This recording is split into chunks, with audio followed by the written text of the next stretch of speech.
Hey yo, we can't stop, won't stop, never intend to. They feel the style in Taiwan, they call it Jiu-Jitsu. Back to New York, all the shit that I've been through. Some niggas say they dogs, but to me they just shih-tzus. I pencils, down the thoughts and the issues. All the principles, how to keep it official. E aí galera, tudo bem? Estamos hoje aqui, mais uma aula do Fábrica. Hoje o convidado é o Piero, especialista, quadrinista e tudo mais.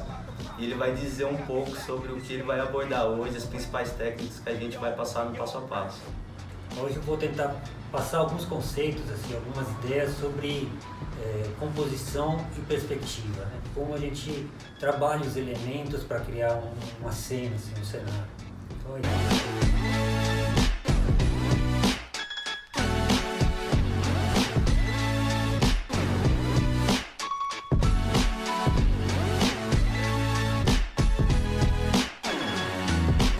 a ideia da composição é como a gente vai dispor os elementos dentro da nossa superfície, né? Pode ser um papel, uma parede.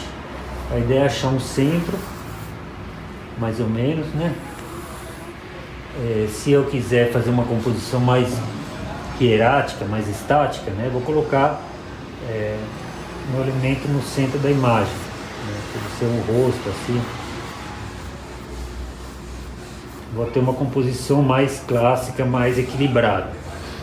Se eu quiser uma composição mais dinâmica, eu vou dispor os elementos de forma diagonal na composição, né?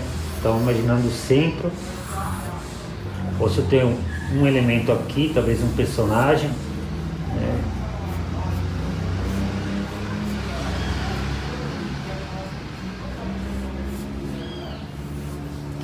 E outro aqui, talvez menor, para dar um outro peso, né? Nesse caso eu já vou ter uma composição mais dinâmica, né? Que provoca uma leitura em diagonal de esquerda para direita. A perspectiva é um expediente que a gente tem para dar a ilusão de profundidade no desenho. A gente começa com uma linha do horizonte, que é como quando a gente está na praia, né? A gente vê o mar até um certo ponto. Essa linha é uma guia para nós. Tudo que é embaixo dele a gente vê de cima, tudo que é acima dele a gente vê de baixo. Então, deixa eu ver se uma montanha aqui. A perspectiva, a ilusão é dada pelo tamanho. Então as coisas mais próximas são maiores e as coisas mais distantes são menores. Se houver uma estrada, ela vai estar maior aqui e menor lá no fundo. A perspectiva segue algumas regras. Uma delas, por exemplo, que a partir do momento que eu escolho um centro da imagem, um foco, a gente chama ele de ponto de fuga. É para lá que as linhas que estão em perspectiva vão convergir. Então, se tiver uma pessoa aqui, vou fazer um personagem aqui.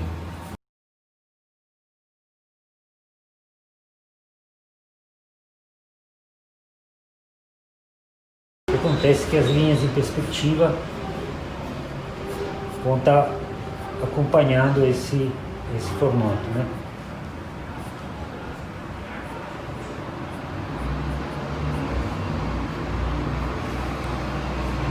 Então, da cabeça, eu vou trazer uma linha até o ponto de fuga, das mãos também, dos joelhos também, do peito também, né?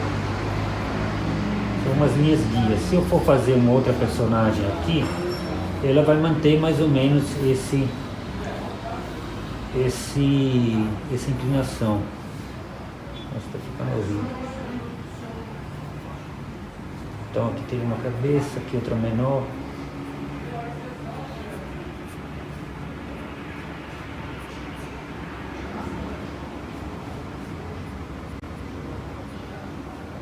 O que é importante perceber que a linha da bacia vai estar sempre coincidindo na linha do horizonte.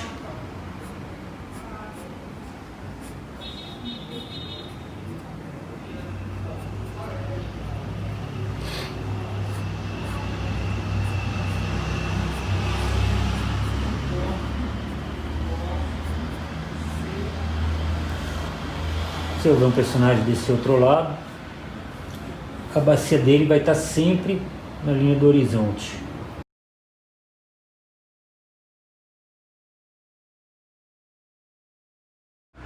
Então é importante manter os mesmos elementos na mesma linha do horizonte, né? Se for a bacia,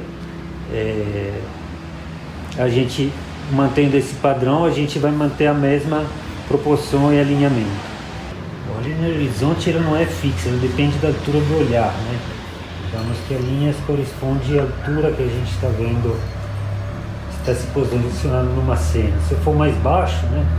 Se for me agachar, a linha do horizonte também será mais baixa. Se eu for montar numa escada, ela será mais alta. Isso comporta uma série de mudanças na sensação que a gente tem da cena. Então, se eu colocar uma linha do horizonte bem baixa, quase ao nível do chão, as coisas vão estar se vistas meio que de baixo para cima, né? Porque eu estou numa posição mais abaixada. Então, uma pessoa que estiver aqui, vamos dizer que a linha do horizonte está na altura dos pés da pessoa,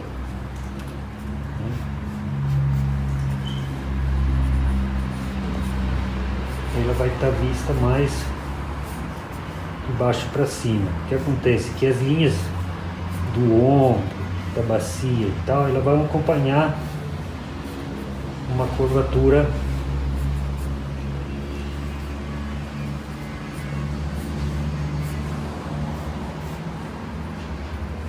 nesse sentido, assim.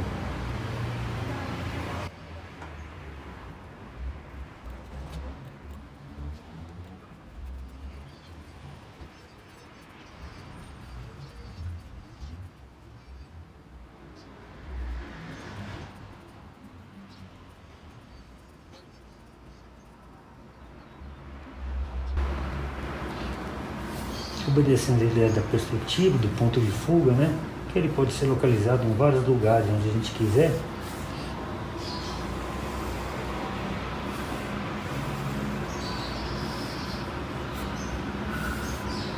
Aí outra pessoa será mais baixa no caso.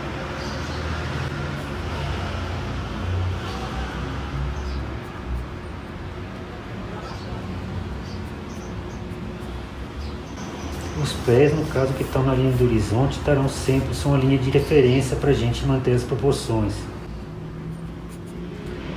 Por outro lado, se a linha do horizonte for mais alta, eu vou estar vendo a cena mais de cima, né? Eu estarei em uma posição mais levantada. Então vou ver as pessoas de cima para baixo. Vamos escolher um ponto de fuga, mas pode ser em outros lugares, aí vai alterar só.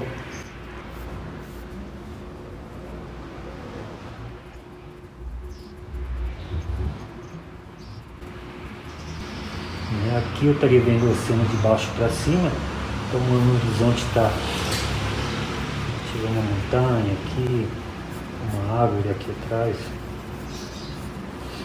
um barco aqui no horizonte, né?